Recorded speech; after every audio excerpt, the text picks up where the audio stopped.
अस्सलामुअलैकुम। आज मैं आपको चूंटी और टिड्डे की कहानी सुनाऊंगी। एक चूंटी थी, वो कहीं जा रही थी। रास्ते में एक टिड्डा मिला। टिड्डा कहने लगा, चूंटी बहन जरा रुक जाओ। चूंटी रुक गई, पूछने लगी, क्या बात है?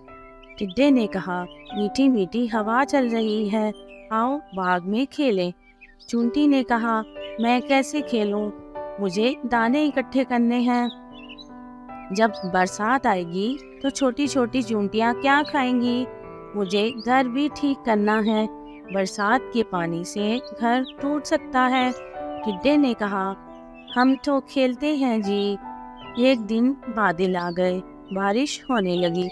टिड्डा भीगता हुआ आया, चूंटी का दरवाज़ा खटखटाया। कहने लगा, चूंटी बहन मुझे भी अपने घर में थोड़ी सी जगह दे दो, मैं बुरी तरह भीग गया हूँ। जब तक बारिश रहेगी इस वक्त तक यहाँ रहूँगा, फिर चला जाऊँगा।